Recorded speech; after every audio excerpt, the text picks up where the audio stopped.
Hey, good morning, everybody. It's Hammer. Today is Tuesday, June 3rd, 2025. I, of course, am Hammer here with Hammer Solutions, home of Originator Success, Grab and Go Social, and the like.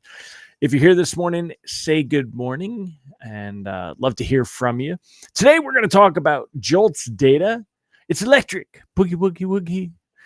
Yesterday's manufacturing data, not a lot to talk about there, but a couple things that we want to hit on. We've got the why and when bonds lost ground yesterday, and why lenders didn't reprice worse. That's an interesting one. I want to talk about that. It kind of flows into where I think things are going to go moving forward. So that's what we'll be covering this morning. If you're here this morning, say good morning. Remember, you can join me live each and every weekday morning, 9:30 a.m. Eastern time, broadcasted to you on Facebook and YouTube. Tomorrow I'll be on the road, heading out to EPM Tag. I was supposed to go to the Chris Stapleton concert tomorrow night. I was going to go to Tag late Thursday and into Friday.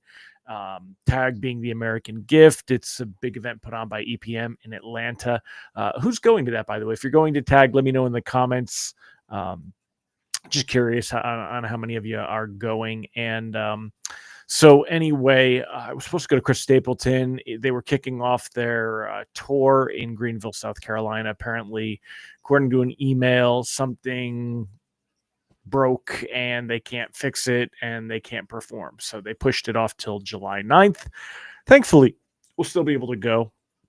But that freed me up. So anyone going to the pre-event, Jason Frazier is hosting. I'll be speaking there. I'll be there that day, so we'll be hanging out. If any of my friends are going to Atlanta, Atlanta's about a 3.5 hour ride for me. So I'm going to drive down and spend a couple of days and just hang out with some of my friends. So anyway, good morning, y'all. If you are watching on the replay, don't forget, give me hashtag replay in the comments. Let me know that you're here. Let Facebook and YouTube know that you're here. Don't forget to smash that like button, tag another friend. Share this post in a group. If you would like a quick text reminder that I'm going live, you can sign up to get on the text list. Unsubscribe at any time. I don't sell your info to anybody or anything weird like that. hmmr.io/reminder. Over here, you can use the cool QR code. If you're on your phone right now, take a screenshot, go back to your photos. The QR code will work. You guys know I love that. I think it is the coolest thing ever. So let's go ahead and say hi to all the live folks here this morning. First one on this morning, Mallory Fotiadis. First one to say good morning. Good morning, Mallory. Great to have you here. Mike Tebow, Cindy Pulliam. Great to have you all here. Ron Siegel, good morning. He said it's National Chocolate Macaroon Day. I don't even know clearly what a macaroon is. I think my wife likes macaroons. Brian Phillips, good morning, sir. Allison Foy, Will Patterson, Rob Stewart, Shelley Leggett, Megan Bissell, good morning, all. Debbie Richardson, Holly Johnson, great to have you here. Kim Mason, Amy Bowser, giddy up, Mr. Randy Teakle, Lee Witt, good morning, sir. Katie Holgan, Tim Klyla, Kyle Mazikas, Tom Dedmore, good morning. Michael Love, Deb Dickinson, is it Genesia or Genesia? Please help me, and I apologize if I butcher the name. It is a beautiful name. I just don't know which way you want to roll with that C. Words are like that today. I have a friend whose daughter just had a baby, and they named her Isla, but it's spelled Isla. And that's going to be so. How many people know that Isla is Isla and not Isla, right? So I guess island. It's some Spanish pronunciation. So good morning, Kathy Jensen. The first one, Genesia, right? Is that what I said the first time? Now you're going to test me. I would say Genesia. That would be my first reaction. So I'm going to go with that. So thank you and welcome. I don't recognize the name. So is it your first time on? Love having you on, by the way. So thank you. All right, everybody, let's go ahead and get started. And I don't have a question of the day for you, though. So let's just jump right into it. Quick recap what happened yesterday. Bonds lost ground during the day yesterday. Let's go ahead and bring up the charts. I'll show you what that looks like here. So you can see here, pricing comes out around 10 a.m. Oh, I'm on text. I don't want text. Let me change this over to here. Okay. So pricing comes out around 10 a.m. right about here. Let's call this like 98.90, right? We're right around 98.90. And then it was funny because we got a little bit of a burst from the manufacturing data, and I'll talk about that in a minute. But then, and then you could see it just kind of lost ground and bumped down. Now, normally, if you're coming out around 98.90, This is down around 98.75. This is about minus 15 basis points. Normally, we would see lenders repricing worse when you saw a 15 basis point drop like that. And surprisingly enough, and I'm just moving the screen. Oh, I got to get rid of this. Surprisingly enough, yesterday, when that happened, when we saw bonds, give up, mortgage-backed securities give up about 15 basis points, I did not see lender reprices. Overall in the day, I think there were 3 or 4 lenders that repriced worse. That's it. That's not a lot. And the reason that that's relevant, and the reason that we kind of want to talk about that is what that shows me.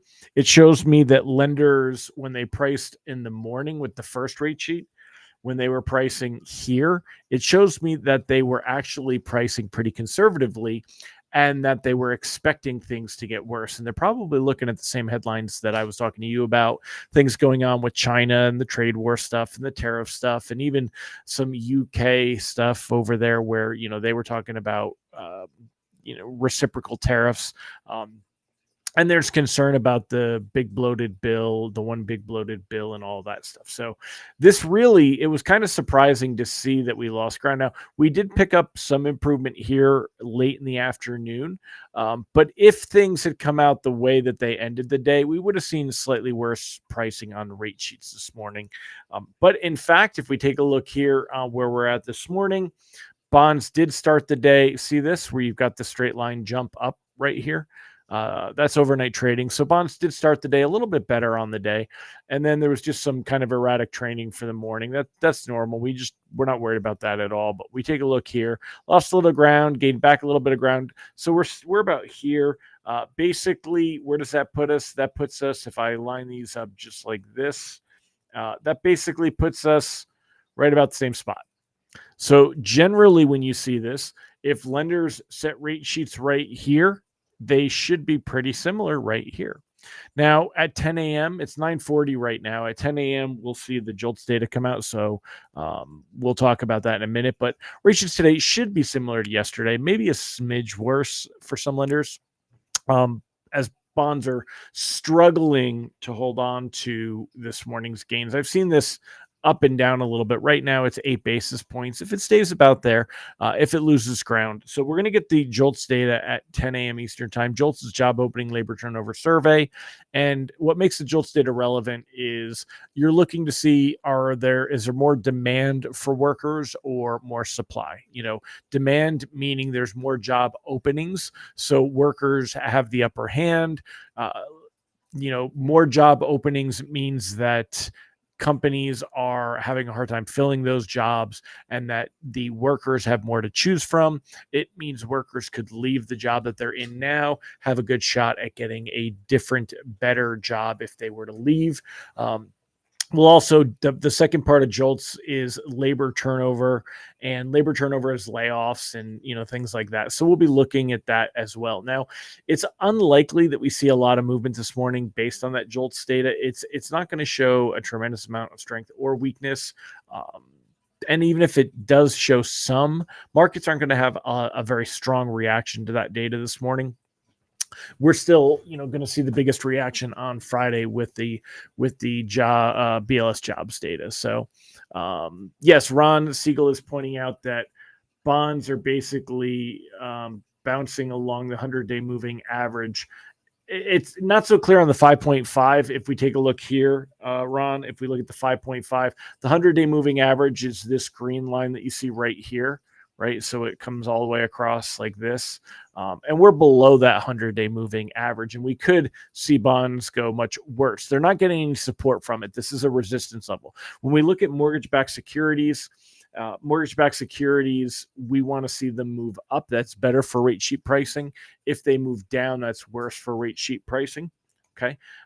And if they come up, they test this level. What's funny, though, if we look at the 6.0 coupon, I think the 6.0 has a little bit different story to tell on the technicals. You could see here a little bit more to what Ron is talking about, where, mortgage-backed securities, they were right there, then they fell below it, and now they'll come up and they'll test it again. But either way, it's really not that huge of a difference overall. So reprice risk on the day is moderate, by the way. The JOLTS data comes out at 10 a.m., which is when lenders generally start setting pricing. So you would see any of that reaction already on your morning rate sheets. However, if we do see a reaction that takes what is currently a positive gain in bonds, they're up 12 basis points. If we see this wash away and come down, it'll likely continue to drift lower on the day and see things go there. Take a look here when we talk about the 10-year, though. The 10-year Treasury, you could see, is absolutely again, this is actually the opposite. We want the 10-year to move lower because it's yield, not pricing.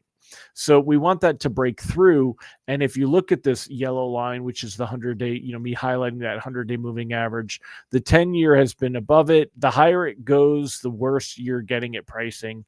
It comes down. But again, it's really not able to break through and pierce this 10 or this 100-day moving average. Now, also on this, we have the blue line that you see here, which is the blue line is the 25-day moving average. They've converged right here. The idea being it's probably going to be Friday's BLS jobs data would have to come in really weak to push bonds to break through here, to push the 10-year to break through there. So we'll see if that happens. Oh, and as I look over, I see Ron say, look at the 10-year. There you go, Ron. I did look at the 10-year. So we're on the same page. The outlook for everything remains like it has been. It's not great, but it's not terrible. When we look at the headlines and where things are at, they're still talking about tariffs. I mean, that's kind of the whole game, right? Everything is on tariffs.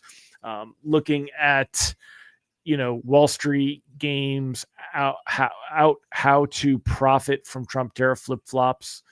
U.S. futures fall as OECD cuts global growth outlook. The OECD is, I don't even know what the OECD stands for. Economic blah, blah, blah. I don't know. I don't even know what OECD stands for anymore. But the bottom line here is none of this is really any different, right? So the outlook hasn't changed. Take a look here at mortgage, kind of mortgage rates and mortgage pricing over this time. So if we look, let me pull this up. If we take a look here, the initial reaction after the tariffs, rates got better for a little while. Then rates got worse immediately after. We saw that volatility. And since then, I mean, this has kind of been our peak, that 7 1/8 and 6 7/8. I mean, we've been in a quarter point for 6 weeks. And, they get a little better, they get a little worse. They get a little better, they get a little worse. They get a little worse, they get a little better. Right? So, forgive me. So anyway, as you're taking a look here, I mean, a quarter point range in rates in the last 6 weeks, it's unlikely that we see much change to that. That's why my lock advice has been pretty consistent. Forgive me. It's, anything less than 15 days, I'm looking to lock. Arguably, we could say that we're going to float into Friday's BLS jobs data. Next Wednesday on the 11th, we're going to get the next CPI inflation report. But the last couple of reports haven't really helped bonds at all, even though they've come in lower than expected. There's not a lot of reason to keep the door open. If it's less than 30 days, but more than 15 days, we can cautiously float. But unless they really want to gamble and keep options open, I would lock those loans too. There's just not a lot of reason to kind of put ourselves out there. The one thing to note on this is if you are floating those loans, though, even if we do see rates creep back up again, like they did here, we're very likely to see them creep back down. And that's why we can cautiously float. Now, if you're closing July or after, I would be cautiously floating because there's not a lot of risk that we're in a rate environment where rates are trending higher, and you want to keep your options open in case we do get strong reactions one way or the other, and see if we get some of those sweet days. You want to lock in kind of. Can I? Does that eliminates them all? Okay, so you kind of want to lock in on those better days like what you saw here. And if you can kind of time it to get those sweet spots. Right now, we're historically in the middle of that range. arguably we could see it improve and come down a little bit further, and we would want to lock in somewhere in here. And loans that, it costs more money to lock in loans that are closing in 60 days. So there's really no reason to spend that extra unlocking in that file right now is kind of the bottom line. Ron said it's 9:30 Eastern time. You're yawning. What do you think about it? 6:30 Pacific. I was full of energy at 6:30, Ron. I've already been going for 3 hours. That's why I'm tired. Ha ha ha. OECD, Organization for Economic Cooperation and Development. Thank you. Appreciate that. But so being up there. So anyway, what do y'all think? Let me know if you have any questions or comments. I think we hit on everything. There's really not much here to get excited about. I know it's boring when I like that. I'm not giving you any real, but this is good. I mean, this is what rates are at. I think consumers are getting pretty consistent to it. What you have now is you have a market where sellers are coming to terms with the fact that inventory is increasing and that there are more options and things. So, by the way, let me tell you guys a story about what happened to me yesterday. Yesterday, went out to dinner with my wife. I met her. She was out for her day. So we had taken two cars, and I was in my Jeep. And nope, I don't want this full screen. And so as I am driving up the road, let's see if I can actually, here's a picture of them in the Jeep. As I'm driving up the road, this little bugger runs across the road. I almost hit her. Look at my rearview mirror, and she's hanging out in the middle of a very busy road right on the double yellow line. And that's not the sign of a feral cat. A feral cat would run and keep running, even if they timed it poorly. She looked lost. So I quick turned around and I go and, call her. I pull over and I call her over, and she comes right over to me. Again, not the sign of a feral cat. And all of a sudden, this guy shows up. This is what appears to be her brother.